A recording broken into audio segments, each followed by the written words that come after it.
perbedaan persepsi. Tapi rata-rata ya 12 tahun itu kan rentang perjuangan itu bukan 1-2 orang gitu ya. Memang perjuangan kolektif, mahasiswanya, pemuda KNPI-nya, tokoh masyarakatnya gitu kan, elit politik apa segala itu berjuang. Nah, masing-masing itu kan punya momentum sendiri gitu. Mahasiswa kalau mau disuruh 21 November karena lahirnya kan komunikasi di 21 November gitu kan. Nah, tapi KNPI juga mau misalkan kayak gitu ya kan. Dewan Presidium juga mau gitu kan.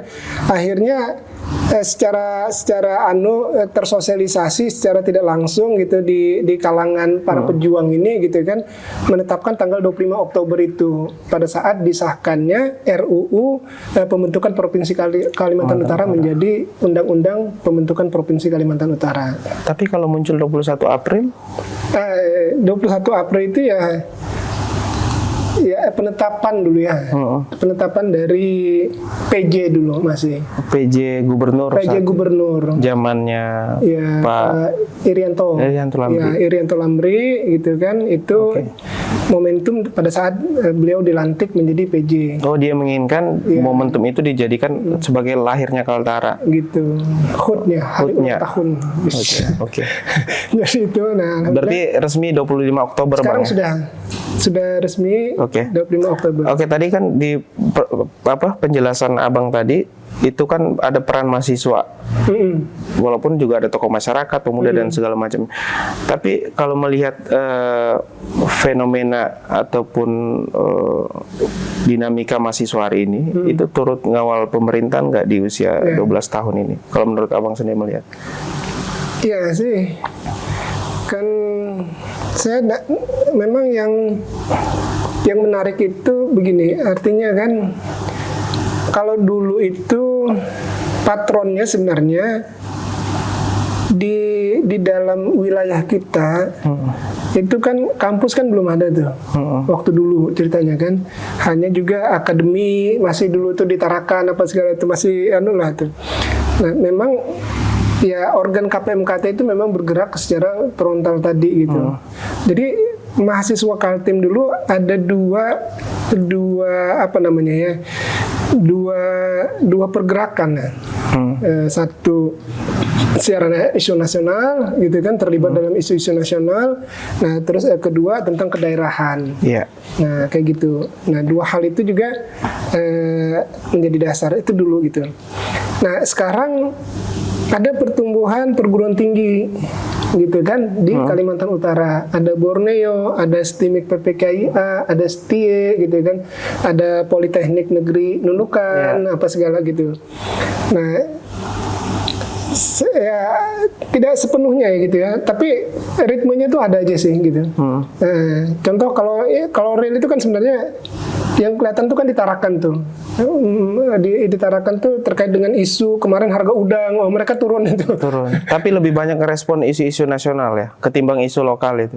Iya. Abang melihatnya seperti itu nggak? Iya, gitu. Itu kenapa, Bang?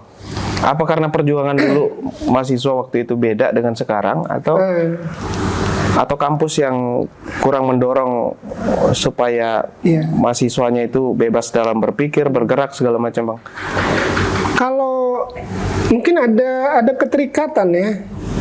Kalau contoh gini, sekarang kan BEM tuh, Badan Eksekutif Mahasiswa. Kalau dulu kan independen tuh, Kalau sekarang kan mereka bentuk jaringan tuh. Ada BEM Kalimantan, koordinator BEM Kalimantan itu. Jadi bicara Kalimantan nih dorong nih. Isu di Pontianak dorong juga harus nih. Itu. Nah, nanti BEM secara nasional itu juga ada itu ikatan mereka itu dalam isu nasional.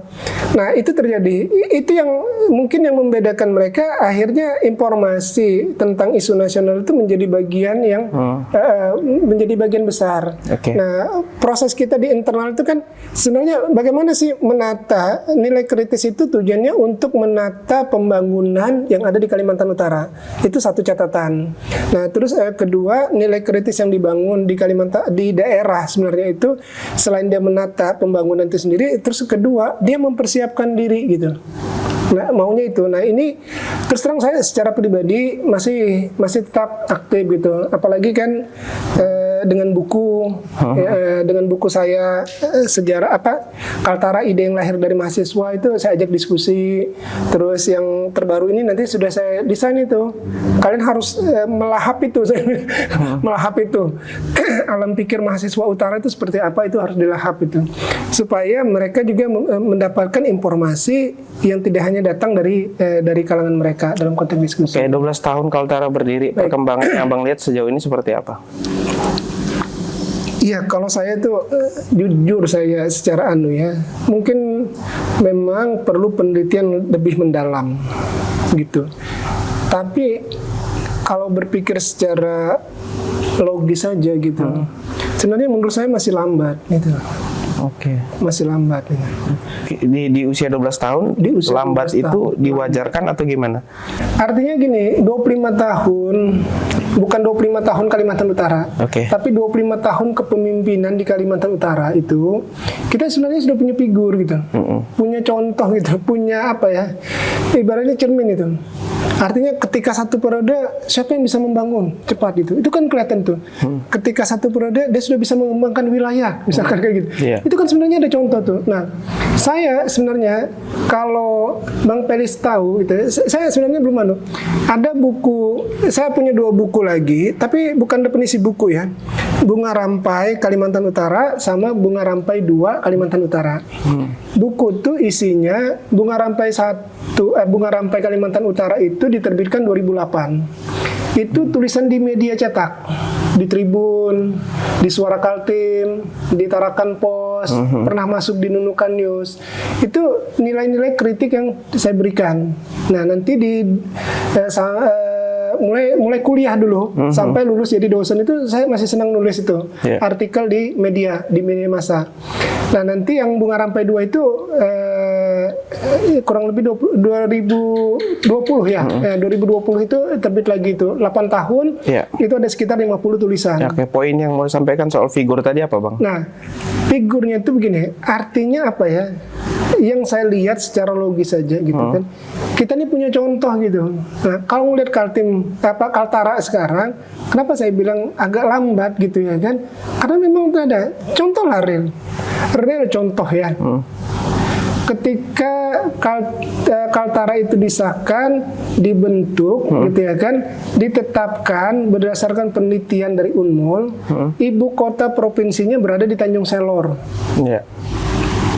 Nomenklatur dalam perundangan itu namanya ibu kota provinsi, kota. Sekarang ini kecamatan Tanjung Selor statusnya.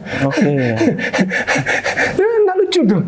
Artinya kan kalau kita harus kejar dong, jadikan Tanjung Selor itu kota gitu, supaya harga diri Kalimantan Utara itu memang sesuai dengan nomenklaturnya dia gitu. Kota Tanjung Selor, ibu kota provinsi Kalimantan Utara di mana? Di kota Tanjung Selor. Harusnya hari ini Tarakan. Kecamatan gitu. Tanjung Selor. Harusnya gitu. Hari ini Tarakan, Abang mau bilang gitu? Saya nggak bilang begitu, tapi artinya langkah kepala daerah pemimpin ini gitu kan, loh ini kan bagaimana tuh? Itu salah satu bukti kepemimpinan itu. Artinya mulai Irianto sampai sekarang itu masih statusnya kecamatan. Bagaimana mau katakan itu cepat gitu, Kaltara? Berarti beresin dulu itu status itu sebagai kota itu, Bang ya? Iya. Kan itu kan langkah mendasar itu satu gitu. Nah, terus penopang pembangunan. Artinya kan kabupaten kota itu kan ditopang juga dengan provinsi gitu. Nah, penopang ini gimana sih sinerginya itu? Itu banyak tuh. Belum lagi berbicara tentang hubungan relasi antara kabupaten kota. Saya mau tuntaskan dulu tadi soal Tanjung Selor yang statusnya masih kecamatan. Ide ini sudah pernah disampaikan ke berapa pemimpin ya? Kita melewati 2-3 ya? Sudah tiga pemimpin ya? Makanya. Itu sudah pernah disampaikan nggak? Jadi saya di buku Bunga Rampai 2 Kalimantan Utara itu 3 tulisan bagaimana mendesain Tanjung Selor itu berdasarkan undang-undang pemerintah daerah. Dia bisa kayak Jakarta penunjukan langsung wali kota. Dari unsur siapa? Unsur birokrat. Jadi di buku abang lengkap. Ada tuh. Tapi nggak Terus dibaca pola kali. kedua bagaimana gitu ya kan? Dengan proses pemekaran misalkan kayak, nah itu 2 ke 3 artikel saya di media itu saya tulis. Tapi nggak dibaca sama gubernurnya kali bang. Itu untuk mempercepat itu gitu loh. Abang pernah ngasih buku itu? Yang buku 1 pernah. Pernah? Ya, buku 1 pernah. Ke gubernur pertama. Berarti yang salah satu Kalimantan Utara. Salah satu yang menghambat itu laju pertumbuhan ekonomi, ya bisa bilang ekonomi di Kaltara, beresin dulu yang soal status Tanjung Selor tadi. Tapi kalau kita melihat secara umum di 12 tahun Kaltara berdiri, tentu ada perubahan, ada perubahan ya. Dan kalau abang melihat sejauh ini perubahan-perubahan itu signifikan nggak? Contoh dari sektor kita kalau di Kaltara itu sektor apa sih yang paling unggul di Kaltara ini? Betul. Saya ini kan pengamat. Ya. Artinya memang butuh kompilasi data yang lebih detail lagi. Berarti kan harus ada kajian. Itu pertama. Tapi analisis yang mendasar itu tadi, gitu kan, memang secara pertumbuhan ekonomi pendapatan itu tertinggi itu di sektor minerba tadi, termasuk migas, sumber daya alam. Itu kan yang paling besar tuh. Nah setelah itu baru perikanan tuh di Kalimantan Utara itu. Minerba di mana bang? Paling besar? Pertama, ya. Di mana? Pemasukannya paling besar. Di kabupaten mana? Nah itu berdasarkan laporan provinsi. Provinsi BPS ya? BPS, data BPS. Nah tapi lepas dari itu dulu, gitu kan. Poin utamanya itu berapa sih dana bagi hasil itu kembali ke Kaltara. Gitu. Sekarang undang-undang tentang hubungan keuangan pusat dan daerah itu clear tuh. Clearnya itu bukan hanya semata-mata sektor bagi hasilnya gitu ya. Pajaknya juga dibagi. Gitu. Pajak reklamasi, pajak izin, pajak anu itu dibagi itu antara pusat sama daerah. Nah, pertanyaannya sekarang kita lihat ya, kalau ketarakan lihat itu ya kan, batu bara tuh, ponton batu bara itu kan anu terus tuh, tapi di mana tuh uangnya? Nah, itu yang mungkin bukan saya ngajak transparansi, tapi artinya ini loh dari sektor seperti Kaltim. Memang harus Kaltim transparansi, itu, Bang. Ya, Kaltim itu 70% itu dari sektor sumber daya alam. Sekarang 13 triliun APBD-nya. Nah, sekitar 8 triliun itu dari kurang lebih 8 triliun kemarin itu dari sektor sumber daya alam.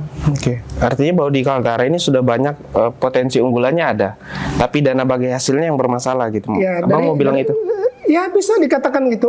Kalau misalkan itu bisa ditunjukkan. Potensi unggulan kita apa aja bang? Minerba? Perkebunan, perikanan. Jadi makanya kalau nanti itu ya, saya ingin ngajak teman-teman itu di diskusi di buku terakhir itu Alam Pikir Mahasiswa Utara terkait dengan potensi. Potensi itu begini. Potensi itu ada 2, intactable, tidak berwujud dia, dan tactable, dia berwujud. Berwujud itu berarti kita ada emas, ada minyak, ada gas, ada ikan, udang gitu kan, itu tactable, berwujud dia. Tapi ada intactable itu. Nah, potensi intactable itu sebenarnya satu yang harus dikelola dulu itu apa? Letak geografis. Ya, kita berangkat. Jadi mainframe berpikir itu dari letak geografis dulu. Letak geografis itu Kalimantan Utara di ujung utara Indonesia, berbatasan langsung dengan 2 negara tetangga, gitu ya kan, Malaysia Timur dan Filipina, gitu. Nah dari itu baru di breakdown tuh. Oh ternyata sektor kelautannya tinggi loh, sektor perikanannya besar loh. Itu ada di kabupaten mana bang? Ada di kabupaten mana? Kalau dari peta sudah jelas, Nunukan sama Tarakan. Gitu. Termasuk Bulungan ya, Bunyu ya, gitu kan. Nah itu jelas tuh nelayan itu. Itu dari lautnya ya, belum lagi dari daratnya sektor perikanan itu. Tapi bicara itu, nah makanya fenomena sampai sekarang itu yang terjadi apa gitu? Nelayan jual ke Tawau. Kenapa bisa begitu bang? Kenapa bisa begitu gitu? Abang melihatnya seperti apa? Artinya karena dikelola tuh. Abang mau bilang pemerintah hari ini tidak mampu mengelola. Artinya itu potensi besar dalam konteks letak geografis itu yang harus dikelola itu. Faktanya apa gitu? Ribut kan harga udang di Tarakan itu.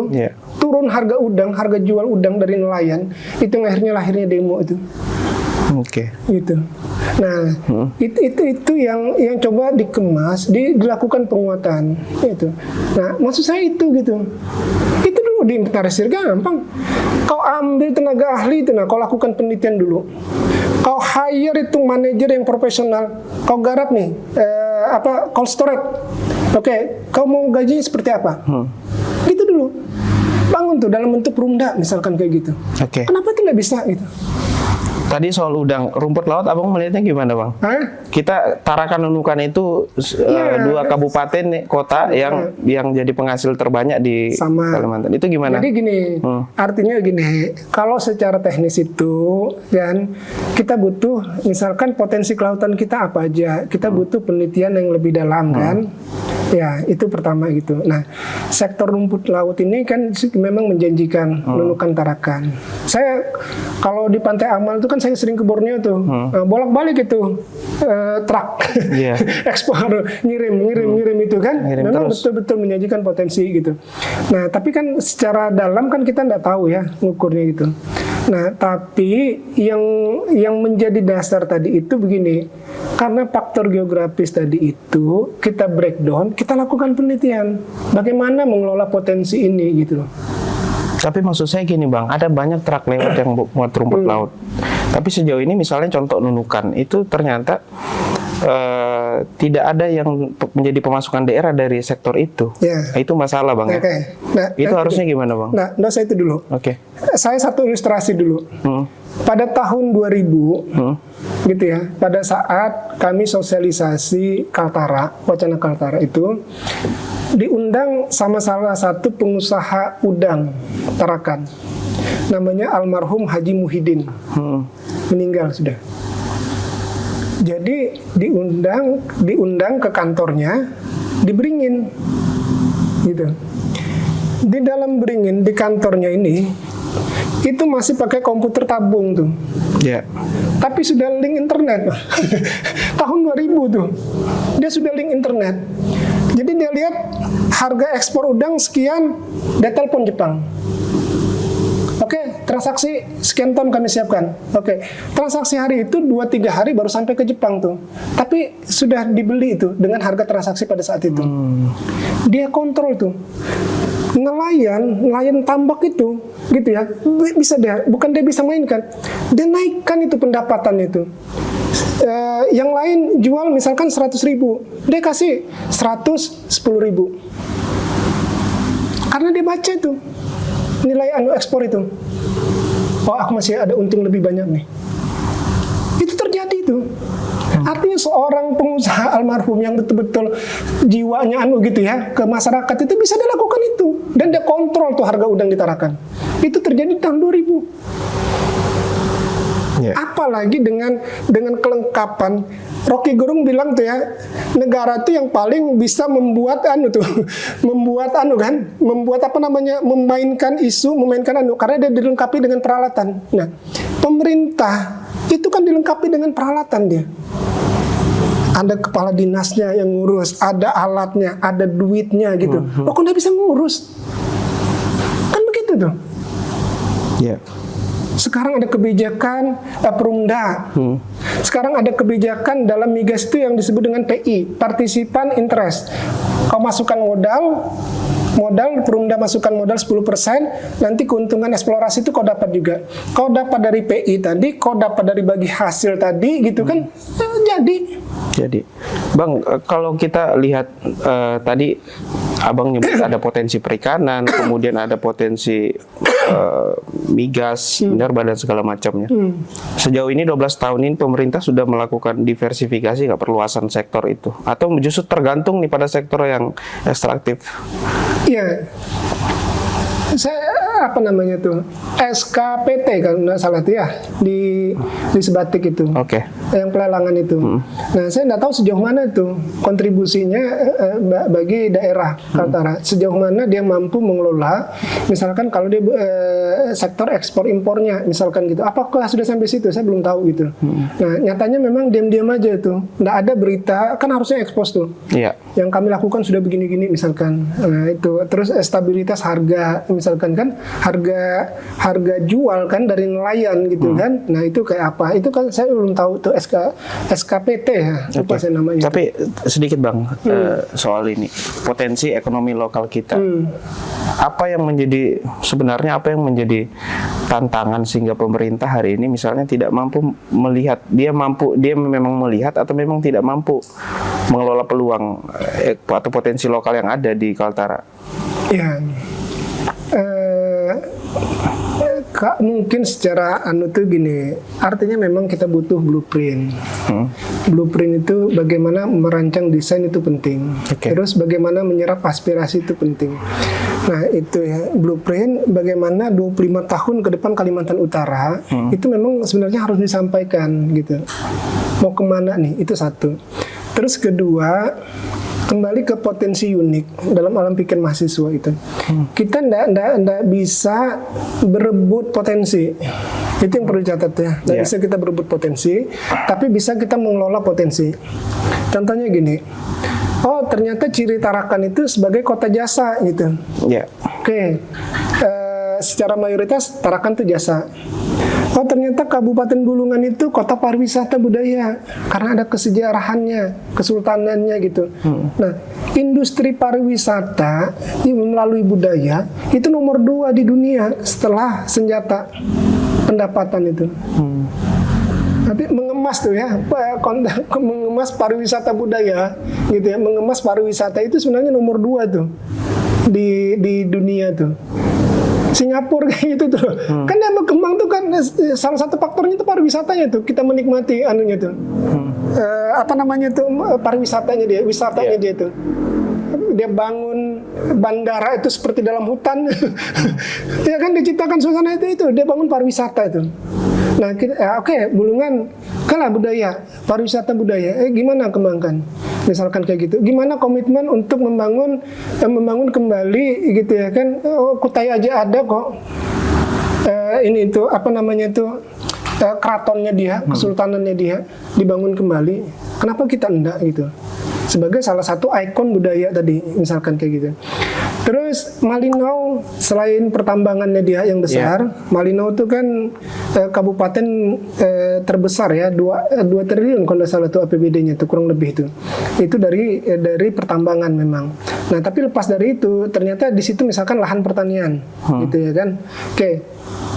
Kalau ide awal Bupati KTT, Pak almarhum Pak Ununsa, KTT itu khususnya Tidung Pale jadi Baperjon, kota penyangga ekonomi.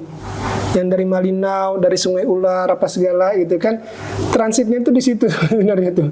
Nah, dari ekonomi itu nanti ke Tanjung, sampai ke Berau, sampai ke Samarinda, itu transitnya tuh di situ tuh. Untuk kalau ngeliat peta memang kayak gitu tuh, dia berada di tengah tuh, Tidung Pale itu. Memang statusnya dia tuh sebagai Baperjon. Nah, desain Baperjon itu seperti apa sih gitu? Kota penyangga itu seperti apa gitu? Apa yang perlu dikembangkan di dalam itu? Nah, itu kan perlu ditindaklanjuti gitu. Nah, Nunukan sendiri gitu ya kan, sektor apa? Perikanan, perdagangannya misalkan. Nah, itu kan supaya kita nih bagi tugas tuh, Tarakan tugasnya A, Bulungan B, C, D, E. Artinya kabupaten-kabupaten kota di Kaltara harus punya identitas sendiri. Itulah yang diperjuangkan itu. Kan? Dan itu nilai potensi uniknya dia. Kita tidak akan pernah memaksa gitu, memaksa satu daerah itu seperti dulu gitu, keseragaman itu tidak akan mungkin itu. Tapi menggali ketika era otonomi daerah itu menggali potensi dan itu harus dilihat sama pemerintah hari ini. Betul. Kemudian kita ke ini ada sebuah berita online lah yang mengatakan Kaltara itu ternyata punya harta karun berlimpah nih. Bahkan Kaltara itu disebut terkaya setelah DKI Jakarta. Nah, setuju nggak itu Bang dengan pernyataan itu di media online? Maybe yes, maybe no. Kenapa itu Bang? Maybe yes dan maybe no? Karena saya belum dapat data. Cuman kalau diskusi, salah satu diskusi pernah gitu cerita, yang pasti potensi uranium itu ada di Kalimantan Utara. Gitu ya, itu satu. Nah, terus kedua, salah satu vendor di KIPI itu sendiri, gitu, vendor itu memproduksi panel surya. Bahan panel surya itu dari mana? Gitu. Masa dikirim dari Cina misalkan gitu? Masa dikirim dari daerah lain terus di sini dibikinnya? Nggak mungkin tuh. Salah satunya itu panel surya. Jadi nanti produksi panel surya terbesar tuh bisa di KIPI itu. Itu pertanyaannya betul apa enggak itu? Itu yang mau ditelusuri itu. Iya. Tapi kalau itu kan itu satu peluang sebenarnya itu. Artinya kita kirim itu produk jadi sudah, bukan produk mentah. Kita ndak kirim biji besi terus nanti di Cina diolah jadi apa, ya ndak kayak gitu. Tapi produk jadi sudah deh. Jadi tadi Abang sempat jawab mungkin ya mungkin tidak itu. Kenapa ragu Bang? Karena memang belum ada penelitian. Belum ada penelitian. Belum ada sebuah blueprint 25 tahun Kalimantan Utara itu seperti apa. Belum jelas ya Bang ya. Belum. Kaltara ini mau kemana 5, 10, 15 tahun, 20 tahun itu belum ada. Bagaimana perbatasan itu? Sekarang mengharap wilayah 3T. Sekarang mengharap ada pembangunan dari PSN untuk jalan perbatasan di Krayan apa Malino Krayan. Tapi yang kita upayakan apa? Kan itu yang harus kita saya bilang gini, saya tetap ingatkan gitu ya. Yang menjadi penting itu, saya punya catatan 25 tahun kepemimpinan di Kalimantan Utara. Dan saya bisa mengukur grade-nya itu seperti apa itu. Si A ini grade-nya rendah gini. Karena pertumbuhan ekonomi tidak jalan, PC-nya tidak jalan, dia tidak punya PC misalkan kayak gitu. Itu kepala daerah 25 tahun di utara itu saya sudah tahu itu siapa-siapa itu. Bulungan itu 25 tahun gitu kan, kita sudah bisa baca tuh. Malino 25 tahun, Nunukan 25 tahun, Tarakan 25 tahun gitu. Nah, bedanya cuma KTT 2009 kurang lebih 2009 ini disamakan. Pak Undun 2 periode, ini 2 periode, baru 4 mau jalan 4 periode. Bang, sedikit kalau Bang melihat salah satu kabupaten di Kaltara ini, terutama Nunukan Bang ya. Itu kita kan berbatasan laut darat dengan Malaysia. Sebenarnya posisinya itu kita diuntungkan nggak sih sebenarnya dengan posisi seperti itu? Iya, jelas lah. Jelas. Tapi hari ini, Abang melihatnya gimana? Kita sudah memanfaatkan peluang itu atau? Kita beranalogi kayak gini ya. Kalau tadi letak geografis, terus rancangan itu sudah 15-20 tahun yang lalu tentang alur laut kepulauan Indonesia, gitu. Di utara ini masuk Alki 2 namanya, Alki 2 sampai dia ke Australia, gitu ya, ke Indonesia. Itu ke Pasifik, ke Cina, Korea apa segala itu naiknya ke atas itu dari Kalau dari Alki 1 dia mutar tuh, begini tuh. Kalau ini lurus terus. Sebenarnya potensi besar ada memang di sini gitu. Cuman permasalahan kemudian penetapan pelabuhan itu gitu ya, bukan di kita gitu. Itu problem. Walaupun Malundung, Tunantaka sudah ekspor, impor. Tapi saya tidak tahu seperti apa setelah itu ya itu. Nah, artinya gini, secara logis saja lah ya. Secara logis, kapal asing lewat, ada ngecas parkirnya kan, ngecas lewatnya itu kan ada tuh. Perairan siapa nih? Perairan Kabupaten Bulungan. Perairan siapa ya? Kan kayak gitu. Itu kan masuk Indonesia tuh. Ya. Ibaratnya dari parkirnya itu kan sudah dapat tuh. Kalau Alki 2 itu jadi itu. Itu pertama. Terus memang kita harus betul-betul kita jaga gitu ya. Dari konsep Indonesia kan negara kepulauan, gitu ya. Nah, dengan lahirnya status sebagai negara kepulauan itu tadi, kita punya zona eksklusif, kontinental, sama apa lagi itu ada tiga itu wilayah itu. Nah, yang masalah pada saat itu ketika simpadan Ligitan lepas, itu mengurangi luas wilayah lautnya Indonesia. Nah, 10 tahun yang lalu, 15 tahun yang lalu, Ambalat. Tapi itu bisa dipertahankan, ya, masuk wilayah kita. Tapi batas wilayah laut itu sudah bergeser memang kita, itu sudah bergeser. Nah, apa yang terjadi? Potensi apa yang ada di dalam itu? Ternyata bukan potensi lautnya aja gitu. Bawah laut itu ada potensi. Ada gasnya, ada minyaknya. Dan itu yang tidak dilihat pemerintah kita hari ini gitu. Itu makanya pas SBY itu betul-betul dipertahankan pada saat itu Ambalat itu. Karena simpanan digitan itu sudah lepas tuh. Zona eksklusif kita tuh sudah semakin kecil tuh. Itu problem sebenarnya. Nah, kita harus melihat itu gitu sebagai orang daerah karena kita yang merasakan itu dulu gitu. Nah, itu yang kita perjuangkan untuk mengambil hak kita itu di pusat itu yang penting. Oke, dan itu sebenarnya yang jadi ketika ada calon-calon kepala daerah ya seharusnya itu yang kemudian dikampanyekan dengan masif gitu, Bang. Dikuatkan. Tapi Abang melihat hari ini tidak seperti itu, Bang, situasinya. Artinya begini, ya poin utama tadi gitu kan. Bicara ya menurut saya lambat gitu, karena saya ada contoh gitu. Ada contoh. Nah, saya nggak tahu apa yang bisa ditindaklanjuti gitu ya kan, apa yang bisa nantinya dikembangkan dari awal itu. Kan saya belum dapat anunya itu, view-nya itu seperti apa sih sebenarnya dari tata kelola. Yang ada itu kan membangun hasil PSN, hasil 3T gitu kan, infrastruktur, Tanjung Selor masih kecamatan, itu kan yang kita lihat itu. Itu untuk itu. Oke.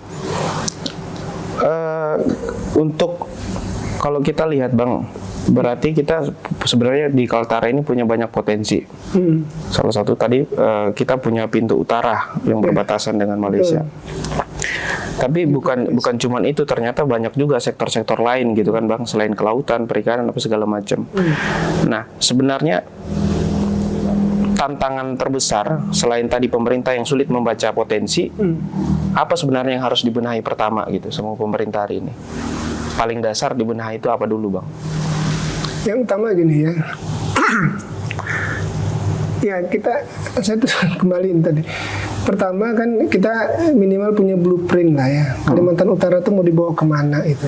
Duduklah sama-sama kepala daerah, provinsi, kabupaten, kota misalkan kayak gitu. Kenapa sih nggak bisa gitu? Kita lakukan itu untuk mendesain blueprint 25 tahun ke depan Kaltara. Nah, itu yang melegitimate menjadi pengetahuan bersama, sehingga ketika di usia 10 tahun dari 25 tahun itu melenceng, kita nih lah masyarakat yang akan meluruskan itu kembali gitu. Blueprint itu kan memang harus disiapkan 25 tahun, 30 tahun. Dan itu kepala-kepala daerah setiap kabupaten kota harus duduk. Harus itu duduk. Yang mengajak itu harusnya siapa, Bang? Ya. Kalau kita melihat kalau saya baca di buku Abang itu kalau tidak salah ada satu kalimat di Undang-Undang 32 tahun 2024 ya. Itu kan 2004 Bang. 2004 ya. Itu mengisyaratkan bahwa perlu adanya pemerintah provinsi ini. Dia harusnya menjadi fasilitator itu yang menyelesaikan masalah-masalah setiap kabupaten kota. Nah, hari ini Abang melihat kalau tadi Abang bilang bahwa seharusnya kepala-kepala daerah kabupaten kota itu duduk bersama. Hubungan sejauh ini pemerintah daerah di 5 kabupaten kota dengan Pemprov itu seperti apa hubungannya, Bang, melihat? Jadi tugas provinsi itu sebagai wakil pusat di daerah. Itu undang-undang sekarang tentang pemerintahan daerah. Nah, wakil pusat dia mensinkronkan program nasional gitu ya dengan program kabupaten kota. Gitu. Mensinkronkan itu. Nah, itu satu. Nah, terus kedua, dia bukan bicara kewenangan secara utuh karena dia wakil ya. Tapi dia punya kemampuan untuk melakukan koordinasi. Gitu. Jalan nggak koordinasi itu, Bang, sejauh ini? Nah, itu yang harus sebenarnya harus menjadi pengetahuan bersama kan. Nah, itu. Nah, saya mau sebenarnya harmonisasi itu ada sekarang untuk itu. harmonisasilah pemerintahan provinsi, kabupaten, kota itu. Oke, sebelum melangkah lebih jauh sebenarnya beresin dulu tuh hubungan antara pemerintahan di Kaltara ya Bang ya. Jangan sampai kita bicara ide ke depan harus seperti ini, tapi ternyata rumah tangga kita berantakan gitu. Itu jadinya cerita kosong jadi Bang ya. Ya kan sebenarnya gini ya, apa kita sadari ya, Kecamatan Tanjung Salur itu kan tetap menjadi apa ya, nightmare sebenarnya, mimpi buruk gimana itu kan. Kenapa mimpi buruk tuh Bang? Mimpi buruk maksudnya gimana Bang? Ya tanpa kita sadari kan, sebenarnya apa yang terjadi gitu kan. Orang kan melihat itu, kok kecamatan ya. Nah jadi gini, di alam pikir itu salah satu strateginya itu di Kalimantan Utara itu adalah pemekaran wilayah. Perlu dicatat tuh. Kenapa pemekaran wilayah? Luas Kalimantan Utara itu 105% dari luas Provinsi Jawa Barat ditambah Provinsi Jawa Tengah. Iya. Kalau nggak salah itu 76.000 km persegi. Itu Kaltara. Nah, Provinsi Jabar sama Provinsi Jawa Tengah itu sekitar 70 berapa gitu, di bawahnya itu. Di bawah Kaltara sebenarnya. Itu. Nah, strategi utama itu adalah strategi utama. Kalimat almarhum Pak Yusuf yang selalu saya ingat tuh. Sudah biar Bupati Krayan aja yang ngurus 24 jam itu. Maksudnya Krayan mekar sendiri, harus mekar sendiri gitu. Iya. Kita ini kan punya 5 DOB nih sebenarnya yang sudah masuk di Mendagri. Apa aja tuh Bang? Tanjung Selor, gitu ya. Terus Apokayan, itu di Malinau. Terus Krayan, di Nunukan. Terus Kabudaya di Nunukan, sama Kota Sebatik di Nunukan. 5 itu sudah masuk di Mendagri. Tapi hari ini kan belum dicabut-cabut moratorium itu Bang. Itu juga kendala sih. Iya. Bicara moratorium itu begini, ada undang-undang itu jelas di Undang-Undang Pemerintah Daerah bahwa DOB itu bukan semata-mata aspirasi, tapi negara yang menentukan DOB itu. Nah, urgen nggak bagi pemerintah pusat itu perbatasan-perbatasan kita tuh? Apa hanya dengan membangun jalan di perbatasan itu sudah selesai urusan di pedalaman itu? Enggak. Luas Kaltara itu seluas Provinsi Jawa Timur dan Jawa Barat dan Jawa Tengah gitu. Wajarkah itu tata kelola itu? Artinya gini, nggak mesti aspirasi dari daerah gitu. Pusat itu sudah oke, Presiden kita bentuk DOB Krayan, kita bentuk DOB jalan. Ketika itu dianggap beban fiskal bagi negara. Iya, fenomenanya itu kan dilihat dulu gitu. Sekarang apa yang terjadi gitu? Kaltara apa membebani? Kaltara sekarang ini apa membebani beban fiskal? Orang sama Kaltim aja itu di tahun pertama aja dapat bantuan. Di tahun kedua nggak dibantu. Padahal undang-undang di pembentukan provinsi itu jelas ada subsidi dari provinsi induk. Nggak dibantu. Jalan-jalan sendiri aja kemarin tuh. Bang, seberapa besar sih pengaruh sumber daya manusia kita dengan proses perjalanan Kaltara hari ini? Abang melihatnya tuh SDM kita gimana Bang sejauh ini? Jadi itu salah satu dari 3 alasan logis mahasiswa membentuk Kaltara. Apa aja tuh Bang? Luas wilayah. Kaltim itu 1,5 kali Pulau Jawa plus Madura waktu itu. Terus kedua letak geografis, gitu ya. Nah ketiga sumber daya manusia. Sumber daya manusia itu kita ilustrasikan berdasarkan pengalaman kami ketika jadi mahasiswa di Malang pada saat itu.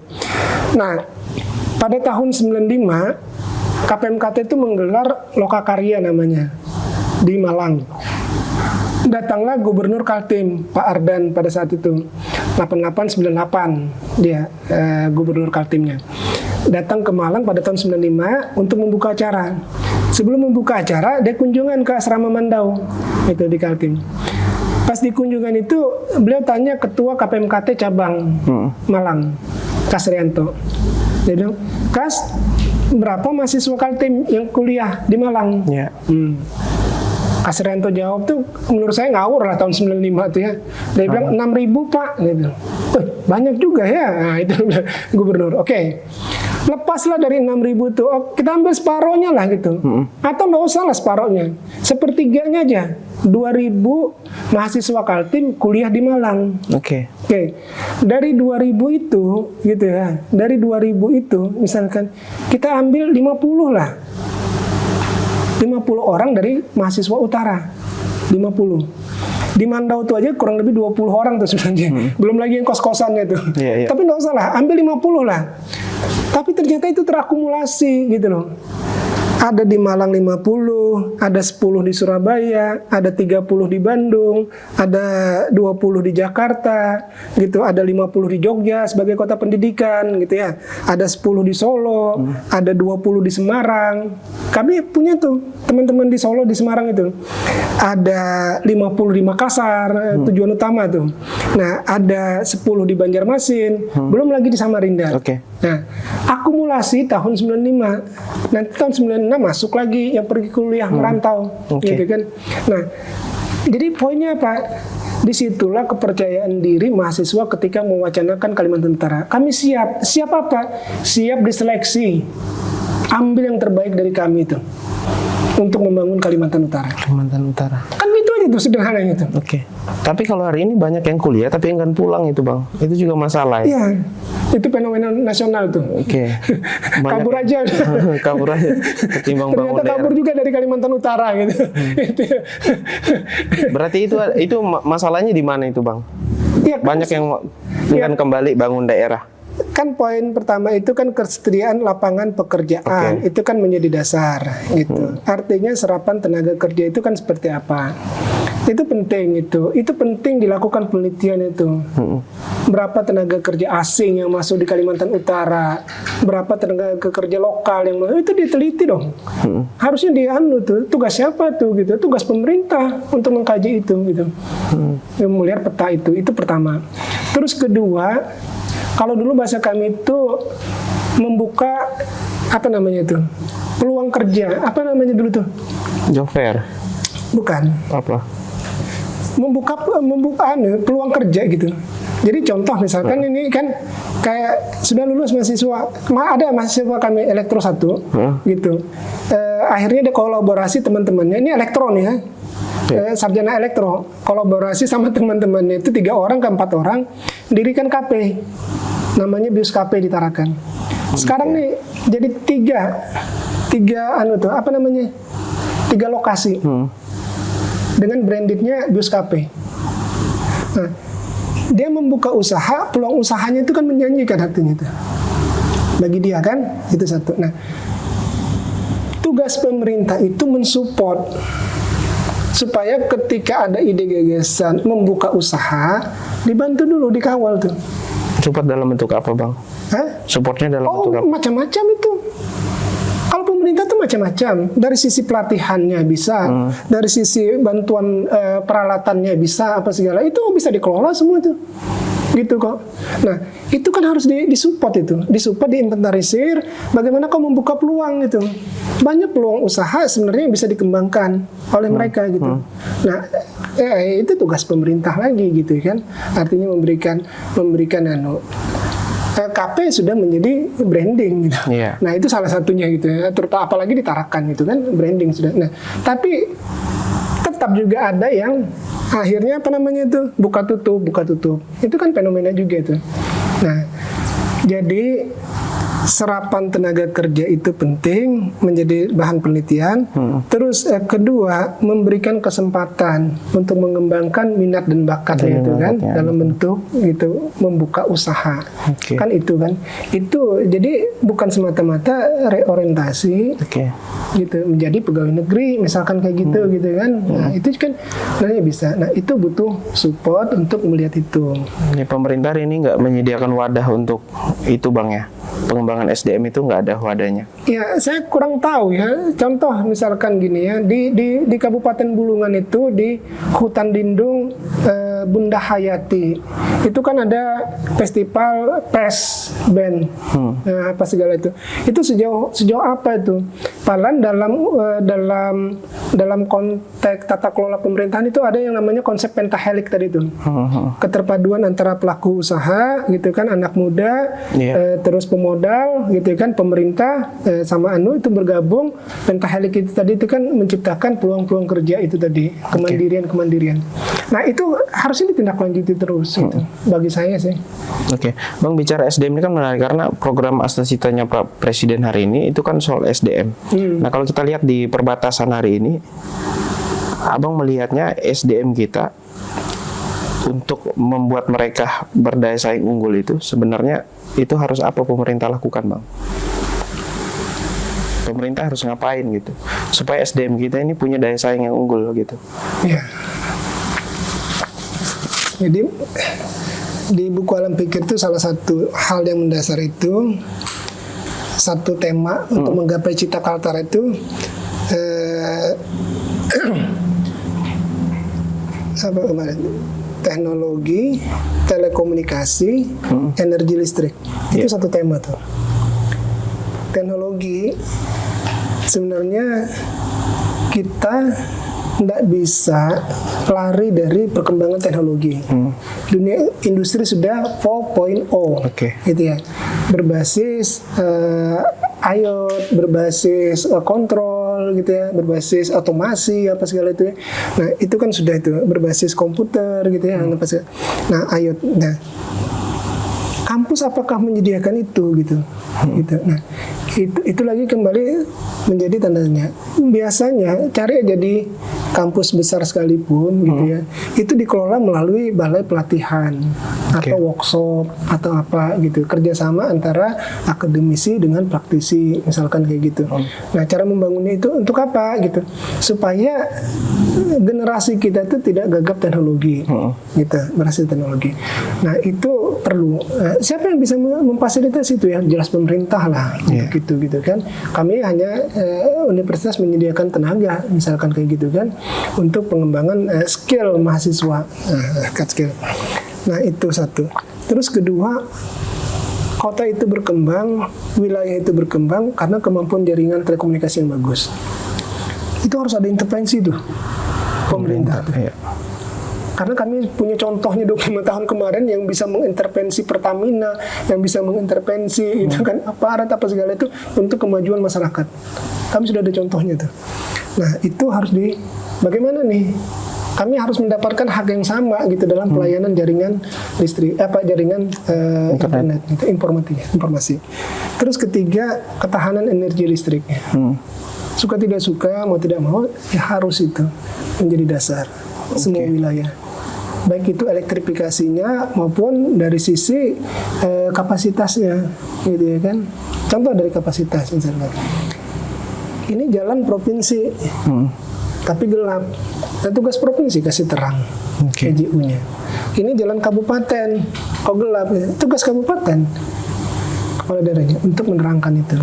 Berarti sebenarnya pemerintah hari ini menuntut masyarakat untuk laju, tapi perangkatnya nggak disiapin. Itu tiga itu faktor. Tiga ini itu salah satu dalam konteks menggapai cita itu tadi. Itu penting itu.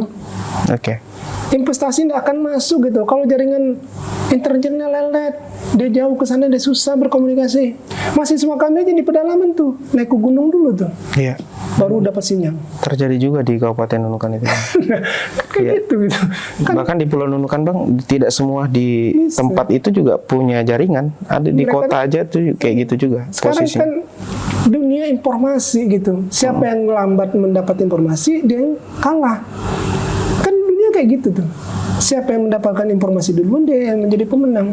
Dan sebenarnya sebelum bicara 10-15 tahun ke depan itu sebenarnya yang hal paling dasar itu tadi yang Abang sebut itu ya. Betul.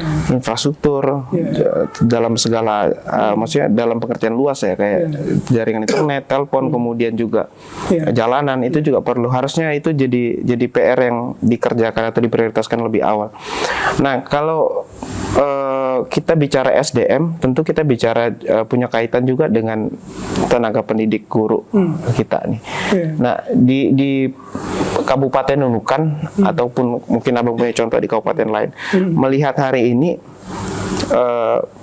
banyak guru-guru kita yang kemudian enggan gitu Bang mengabdi di pelosok perbatasan. Ya kan, itu karena ada yang alasan karena jaringan tidak ada, jalan yang kurang memadai, segala macam banyak lah.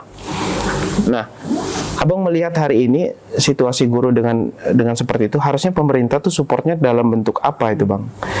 Ya, jadi gini kan, gajinya yang ditambah atau infrastruktur yang dibenahi. Jadi Rocky Gerung. Ya. Saya kadang ngikuti Rocky Gerungnya. Patronnya Rocky Gerung. Jadi dia bilang, ya, yang logis itu, yang honor itu dikasih gaji besar karena dia statusnya honor. Apakah dia nanti ke depan dia dapat pensiun misalkan kayak gitu, belum tahu lagi gitu. Terus ketika honor itu dialah yang paling banyak kerjanya, itu yang digaji besar gitu. Jangan malah di insentifnya malah ditiadakan gitu kan, malah gitu kan, dipelintir gitu. Nah itu kan jadi ironi kita kehidupan berbangsa. Padahal itu nilai-nilai pengabdian gitu kan, yang utama nilai pengabdian. Termasuk kita di wilayah perbatasan. Gitu. Jadi banyak skenario sih sebenarnya. Skenario pertama itu tadi yang saya selalu sampaikan gini, kita seleksilah remaja sumber daya manusia di pedalaman itu. Oke ya, kita cari dari sekian banyak itu, terus tugas pemerintah itu cari nomenklaturnya, perundangannya yang bisa jelas gitu ya, supaya itu jelas. Kau kuliahkan dia. Beasiswa gitu maksudnya? Beasiswa penuh, biaya hidup penuh. Tapi buat pernyataan dia akan mengabdi kembali. Birokrat aja kan ada ketentuannya, ketika jadi pegawai negeri tidak boleh pindah seenaknya. Tunggu 5 tahun, 7 tahun dulu baru boleh pindah. Karena dia mendaftar di tempat itu gitu kan, di kabupaten itu gitu. Kayak gitu. Apalagi yang kayak gini gitu kan. Nah, kau mau kembali? Kau mau kuliah betul-betul? Yang penting kau tidak merasakan susah, gitu kan? Biaya hidupmu ditanggung, gitu. Oke, buat pernyataan. Tapi yang diberikan beasiswa maksud Abang ini yang tidak mampu ya, secara ekonomi. Orang daerah. Di tempatnya dia. Mau dia dari latar belakang yang mapan atau enggak, yang supaya dia pulang. Supaya dia pulang.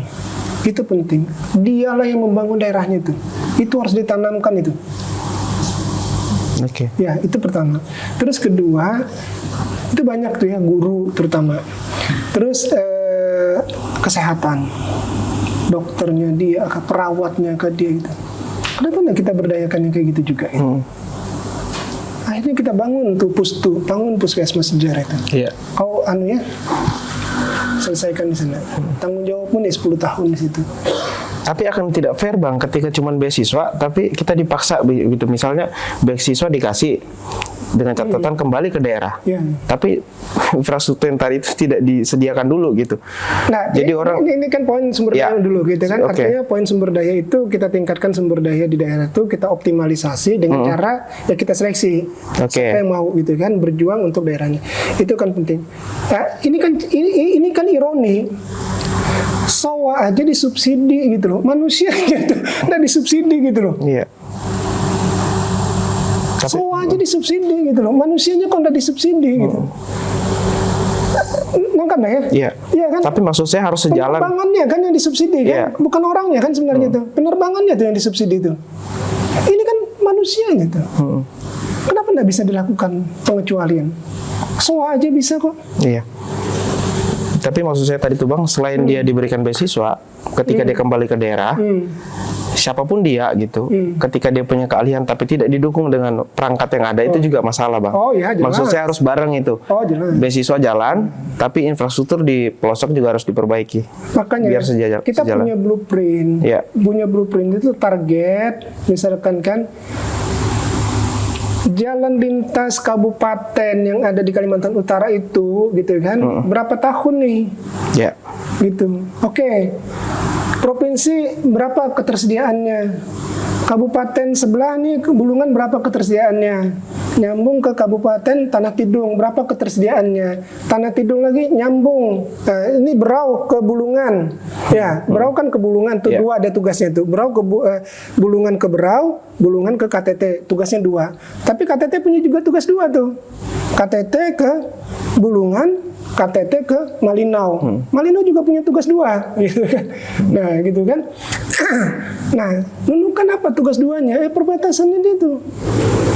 Oke. Saya sedikit ada yang menarik di buku Abang. Yang saya lihat, saya lupa di halaman 80 sekian gitu. Di 80 ke atau berapa halaman. Yang jelas di buku itu terkait dengan sumber daya manusia. Di situ Abang tulis bahwa saat Jepang dijatuhkan bom Nagasaki dan Hiroshima itu, Kaisar Jepang itu memulai dengan bertanya gitu, berapa guru yang tersisa gitu. Nah, harusnya pemerintah juga melakukan hal yang sama nggak hari ini dulu? Oh ya, jelas. Itu bukan lagi fakta tapi realita gitu. Ketika Malaysia membutuhkan guru Indonesia gitu kan, dorong gaji besar-besar itu pada saat itu tahun 80-an itu 70-an itu dorong borong tuh guru-guru tuh untuk mengajar di Malaysia. Setelah itu dia mulai bangkit di tahun 90-an, 80-an. Habis itu mereka bangun sendiri infrastrukturnya, bangun sendiri pendidikannya. Setelah semua itu jadi, sumber daya mereka siap. Itu fakta sejarah itu gitu. Artinya apa gitu? Perhatian ke dunia pendidikan itu memang sangat penting gitu kan. Infrastruktur di dunia pendidikan itu sangat penting gitu. Itu yang jadi catatannya. Nah, saya ingin memadukan gini, artinya saya ingin pesan gitu ya sama adik-adik itu, generasi penerus gitu, bahwa memang ada yang disebut gini, nah artinya kan kayak apa ya? Kalian kan nanti yang merasakan itu gitu. Betul. Nah, kalau dari sisi kesejarahan bisa salah satu referensi tadi Kaltara, ide yang lahir dari mahasiswa. Nah, bagaimana dinamika pergerakan mahasiswa utara saat itu gitu ya. Di berbagai daerah. Terus kedua, saya ingin ngajak diskusi. Idemu apa tuh? Nah, saya punya buku judulnya Alam Pikir Mahasiswa Utara. Ayo kita share, kita diskusi. Menurutmu Kalimantan Utara masa depan tuh harusnya seperti apa? Wah, kan enak gitu. Jadi kau siapkan. Saya mau gitu supaya kepedulian terhadap Kalimantan Utara itu menjadi tugas yang diamanatkan ke mereka juga gitu. Itu memang apa namanya? Itu sebuah fitrah itu. Berganti generasi itu yang membangun peradaban. Berganti generasi itulah kemudian yang membangun peradaban. Kami generasi X, di bawah saya generasi Y. Sekarang yang menikmati generasi Z, Kalimantan Utara. Nanti generasi Alpha. Ini fase-fase nih sebenarnya. Perubahan itu, peradaban itu yang mereka anu. Nah, tanpa menghilangkan esensi. Apa esensinya? Bahwa kita bernaung di bawah sebuah provinsi, namanya Kalimantan Utara. Dia bukan semata punya identitas gitu, tapi Kalimantan Utara itu nantinya bagian dari beranda betul-betul NKRI itu di ujung utara Indonesia. Kita ini paling ujung. Kecuali nanti Sabah bergabung gitu, dengan Indonesia. Ada pesan Bang untuk pemerintah hari ini di 5 kabupaten kota termasuk pemerintah provinsi Kalimantan Utara, ada pesan Bang yang disampaikan? Artinya saya sederhana aja lah ya. Sederhananya itu saya hidup mulai mengenal gitu ya, mulai membangun gagasan itu kan kurang lebih 25 tahun yang lalu. Dan 25 tahun yang lalu itu kita punya sejarah kepemimpinan kepala daerah gitu ya, di kabupaten kota. Itu bagi saya itu. Artinya saya ada contoh gitu, ada figur yang menurut saya grade-nya bagus nih. Oh, dia bisa begini. Loh, kok sekarang nggak bisa begini gitu. Kan itu kan jadi tantangan. Artinya bangunlah gitu dengan spirit itu tadi gitu. Karena pasti kalau ketemu saya ajakkan diskusi gitu. Saya akan mengkritisi, saya akan membangun, ayo kita sama-sama membangun ide gagasan itu. Nah, saya walaupun secara konseptual, saya hanya sebatas secara konseptual gitu. Tapi kalau saya diberikan amanat untuk melakukan penelitian, saya akan penelitian itu. Teman-teman di Borneo akan melakukan penelitian itu untuk membreakdown lagi supaya fakta yang kita dapat itu memang betul-betul bisa kita perbaiki. Kalau hanya sebatas di atas pemerintah saja kan tidak mungkin itu memperbaiki sampai ke akarnya itu. Bagaimana memperbaiki sampai ke akarnya itu melalui pengembangan penelitian. Pemerintah harus support itu gitu. Support itu. Dan kami siap gitu. Artinya kami siap. Dan saya yakin juga Poltek Negeri Nunukan juga siap gitu. Untuk wilayah perbatasan gitu ya kan. Untuk melakukan kajian-kajian yang betul-betul memang menembus ke akar permasalahan itu. 12 tahun Kaltara ini pemerintah nggak pernah libatkan akademisi dalam proses. Kalau libatkan. Okay. Cuman kan kita kembali tadi melihat petanya tadi gitu. Melihat petanya. Nah, melihat petanya itu. Nah, apa yang ingin saya tawarkan di alam pikir mahasiswa itu tadi, ada hal yang bisa kita gapai. 7 hal yang bisa kita gapai sebagai potensi unik gitu. Ada hal yang bisa kita gapai. Ini yang saya belum ya. Jadi kita tuh punya yang disebut dengan komunitas gitu. Nah, kita sebut mahasiswa utara gitu ya. Mahasiswa utara kami label itu ya, label. Tapi itu kan kekuatan tuh. Itu yang tidak berwujud tadi. Komunitas itu kekuatan sebenarnya. Kalau mahasiswa Kalimantan Utara bersatu di Jawa, di Malang, di Surabaya, di Jogja misalkan kayak gitu, terus di Nunukan, di Tarakan, dia bersatu dalam satu ikatan yang kuat gitu. Wah, itu kan bisa menggerakkan itu. Itu menggerakkan bagaimana satu sisi membangun nilai kritis, sisi kedua bagaimana mendesain ke depan ini gitu ya, bagaimana berkontribusi bagi Kalimantan Utara gitu. Nah, itu yang menjadi catatan mendasar saya itu. Artinya komunitas itu harusnya sekarang kita mulai gerakan lagi, kita mulai bangunkan lagi. Apa komunitas kita? Mahasiswa Utara. Mahasiswa dari Kalimantan Utara gitu. Mahasiswa harus juga ikut mengawal pemerintahan ini. Betul. Nah, ini yang perlu gitu kan. Akhirnya kan catatan di awal kita diskusi tadi gitu ya. Bagaimana peran mahasiswa itu terhadap 2 hal, bukan semata-mata isu nasional gitu, tapi tanggung jawabmu yang kamu emban di era otonomi itu kan tidak ada lagi tuh sentralistik gitu. Yang ada itu bagaimana daerah itu bisa mandiri, punya kekuatan gitu kan untuk daerah kuat, Indonesia kuat. Itu di era otonomi daerah. Benahi rumah sendiri gitu. Benahi rumah sendiri gitu. Baik. Dan pemerintah hari ini juga harus punya jiwa negarawan, Bang ya. Karena saya ngutip dari apa yang dikatakan Jeff Freeman bahwa itulah perbedaan antara seorang politisi dan negarawan. Politisi hanya sibuk memikirkan pemilu, Bang. Tapi negarawan dia memikirkan generasi penerus akan datang. Dan itu memang harus dimiliki sama kepala-kepala daerah dan terutama pemerintah Provinsi Kalimantan Utara hari ini. Baik, seperti biasa, Bang, kami punya cindera mata. Siap. Dari tim kreatif Sapa Kamu. Saya merasa terima kasih sekali nih. Artinya diberikan ruang gitu kan untuk berdiskusi, memberikan masukan, saling berbagi gitu ya. Melihat potret Kalimantan Utara ke depan. Nah, ini Bang. Semoga berkenan, Bang ya. Siap. Ini nanti dibuka dulu ya. Artinya saya sudah sampai di Sapa Kamu. Benar. Bertemu dengan Sobat Sapa. Nah, itu. Ini, Bang. Oke, siap. Di foto dulu. Oke. Makasih banyak. Oke. SK. Kamu. Baik Sobat Sapa, kita sudah berada di akhir episode yang membahas tentang perjalanan Provinsi Kalimantan Utara selama 12 tahun perjalanan ini. Dan tadi sudah di closing statement sama narasumber kita, Bang Ismit Mado, yang mau disampaikan bahwa separuh perjalanan pertama telah dicapai oleh generasi ketika Kaltara telah berdiri. Separuh jalan terakhir harus digerakkan dan dikawal generasi Kaltara selanjutnya. Disitulah esensi dari estafet kepemimpinan di Kaltara nantinya. Dan saya ngutip sedikit apa yang dikatakan Mbak Nana, bahwa jangan mau sekedar menjadi serdadu bagi generasi tua, sebab kesempatan justru milik anak muda. Bikinlah barisan sendiri selagi bisa, jangan silau dengan mereka yang sedang sibuk berebut kuasa. Jadilah penenang, jadilah penentu bagi rakyat yang gelisah. Jadilah penentu ketika semua jalan terlihat buntu. Saya Felix, pamit undur diri dari Sapa Kamu. Sampai jumpa.